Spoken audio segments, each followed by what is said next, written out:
Au final, c'est comme une pizza Rancid en fait. Tu vois, t'as même la pire des pizzas de Lidl surgelées, tu diras jamais c'est pas bon une pizza quoi. Et Rancid c'est pareil.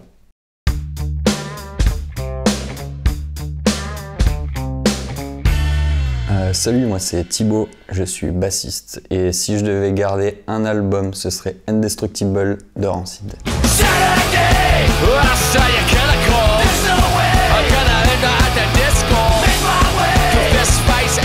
Alors du coup, j'ai découvert ce groupe-là moi quand j'avais 16 ans à peu près. C'était début lycée, seconde.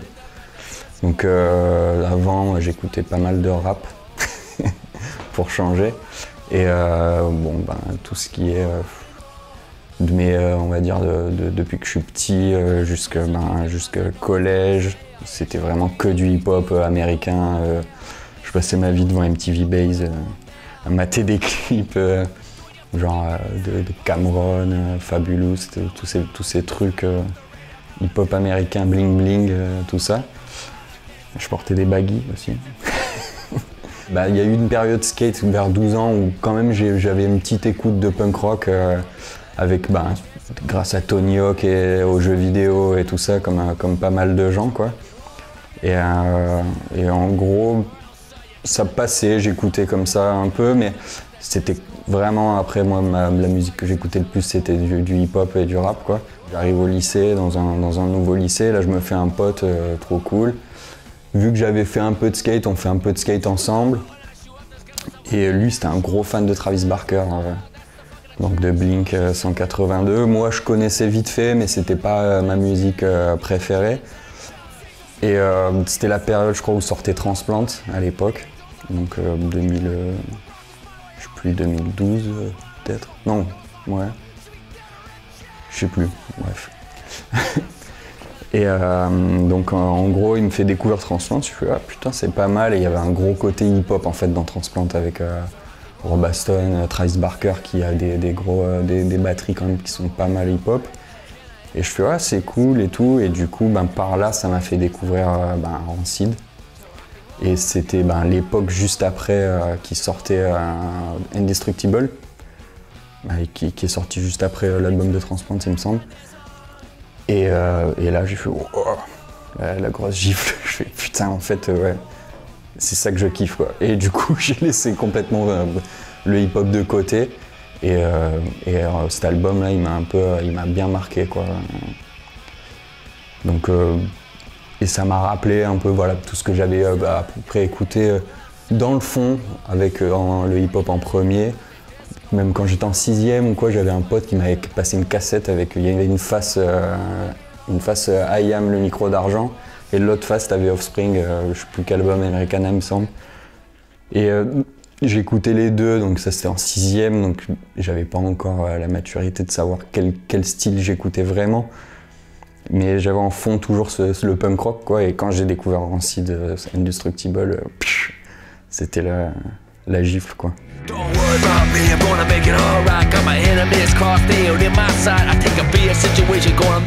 Donc 2003, quand sort Indestructible avec tout Transplant à côté. Et en fait, donc t'avais ce délire, moi j'arrive pile dans cette période-là qui en fait, on peut dire peut-être l'âge d'or de Rancid où Tim Armstrong avec Transplant gagnait pas mal de thunes parce qu'ils avaient fait la pub de Fructis là.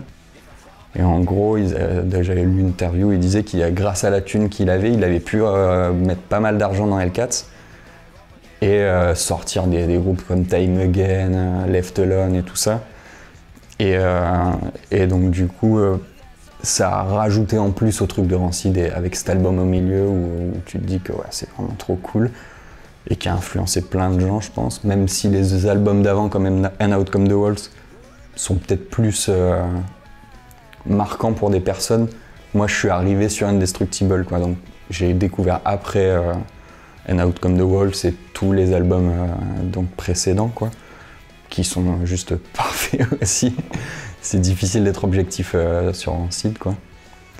Et ouais après je les ai vus en 2013 je crois, c'était au Grosse Rock et c'était la seule fois où j'ai pu les voir parce qu'en France ils tournaient pas beaucoup. Donc après Indestructible, ils ont sorti Domino's Fall et ça tournait pas énormément en France, beaucoup aux États-Unis, tout ça. Et j'ai pu les voir au Grosse Rock, donc en Belgique, pas en France. Et ouais, là pareil, la gifle et tu te retrouves comme un gamin 10 ans après l'album du coup, à connaître tous les morceaux par cœur et c'est juste magique quoi. Le point levé, à chanter tous les morceaux, donc ouais c'est bien cool.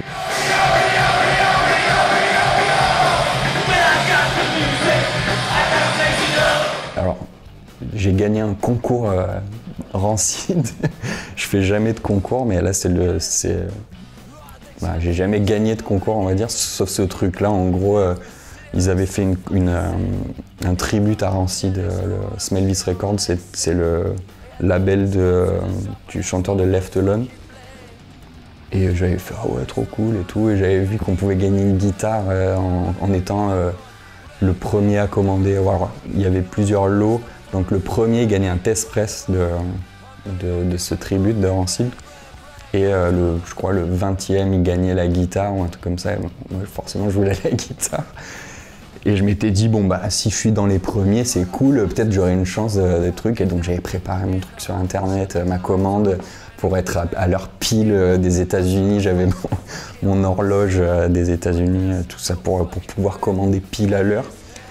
Donc je fais ma commande. Au final, de toute façon, c'était un truc que je voulais commander. Et peut-être 3 semaines après, j'ai un pote qui m'envoie sur Instagram « Oh putain Thibaut, t'as gagné le test press et tout », c'est genre « Ah ouais, trop cool !» Donc je voulais la guitare, mais j'ai eu le test press qui est quand même trop bien. Et ouais, après Rancid, surtout l'époque 2003, machin, il n'y avait pas Internet qui était développé de ouf, comme aujourd'hui où tu pouvais tout trouver. Et donc c'était Emule où tu mettais 3 heures, tu tapais Rancid punk sur Emule, t'avais des trucs, donc t'avais une chance sur 2 de tomber sur un film de cul et l'autre de tomber sur des clips de Rancid et tout ça. Donc après ça fait partie de la découverte aussi et de la découverte du punk rock, grâce à Rancid au final, à tous les autres groupes qui entouraient le truc, parce que tu téléchargeais des listes de clips quoi, qui tombaient sur Emule en tapant punk avec Rancid en hashtag, même s'il n'y avait pas d'hashtag à l'époque. Et tu vois, tu découvres des trucs comme NoFX, de Vandals, des trucs comme ça. Et vu que Rancid faisait pas mal de clips, ça jouait à l'image du truc, quoi.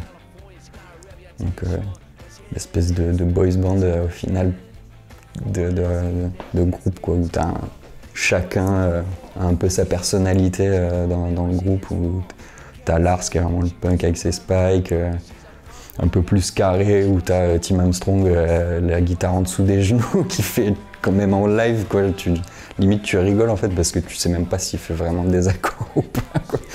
Il lâche un accord et il chante, il baragouine des trucs, mais c'est cool tu vois. Et Matt Freeman, en tant que bassiste, du coup, tu te dis, ouais, en fait, ouais, c'est le meilleur bassiste du monde, quoi.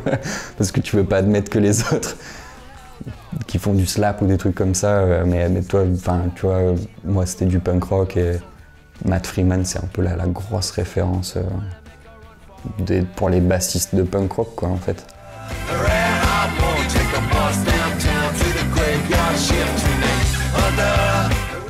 T'as Fall Back Down, en gros c'est ça, il y a des clips quoi, qui sont trop cool parce que l'imagerie est assez hip-hop en fait dans Rancid. Quand tu vois les clips de Fall Back Down, ils sont tous sur la table à jouer au poker ou au dé, tu vois, genre, avec le côté un peu bling bling ghetto. Dedans t'as Kelly Osbourne, c'est marrant, enfin tu vois, genre, t'as le mec de Good Charlotte aussi dans ce clip là. Mais t'as toute cette imagerie qu'ils ont toujours eu, quoi, le côté un peu ghetto, qui justement me rappelait un peu le hip-hop et qui me plaisait, quoi, parce que au final, si t'écoutes de la musique, c'est un peu pour fantasmer les trucs, quoi. Donc c'est ça qui est cool et c'est ça qui est bien avec Rancid. Donc t'as Fall Back Down et en plus qui est un morceau génial, quoi, avec t'as l'intro avec la petite basse. Et du coup avec le clip qui te montre un peu comment Matt Freeman y fait avec moitié doigt, moitié moitié Mediator qui est assez cool. Et puis tout ce mélange un peu ska avec Red Hot Moon, donc le morceau, je crois qu'ils sont collés les deux, il me semble. Ou pareil, t'avais un clip qui était cool, où qui se passait aussi BGB.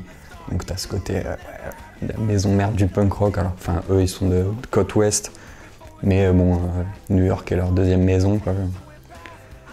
Qui est super cool. Et du coup, en plus, Red Hot Moon, où t'as Rob Aston qui est dedans, donc, qui était leur ancien roadie, qui fait une grosse partie, finalement, c'est du hip-hop, quoi, dans son couplet de ce morceau-là, avec un peu de ska, machin, ce mélange rock'n'roll, ska, punk, qui est vraiment cool. Après, un autre morceau, Arrested in Shanghai, qui est le morceau chill de l'album, qui est vraiment cool. Et pour l'anecdote, cet album, en fait, il a été fait aussi pendant la rupture de Tim Armstrong avec Brody Dale, qui était Brody Armstrong à l'époque. Donc c'est marqué dans l'album, du coup, ce qui est bien, c'est que tu as les petites explications avant les lyrics. Tu as un petit paragraphe qui explique pourquoi ils ont fait ce morceau, tout ça.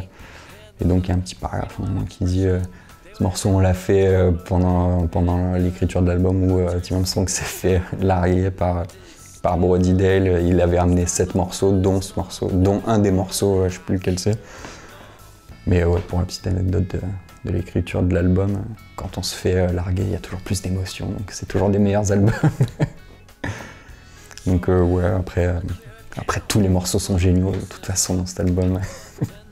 Je suis pas très objectif sur Rancid, à part sur peut-être les derniers, qui sont peut-être moins... Enfin, non, au final, c'est comme une pizza, Rancid, en fait. Tu vois, même la pire des pizzas de Lidl surgelées, tu diras jamais c'est pas bon une pizza, quoi. Et Rancid, c'est pareil.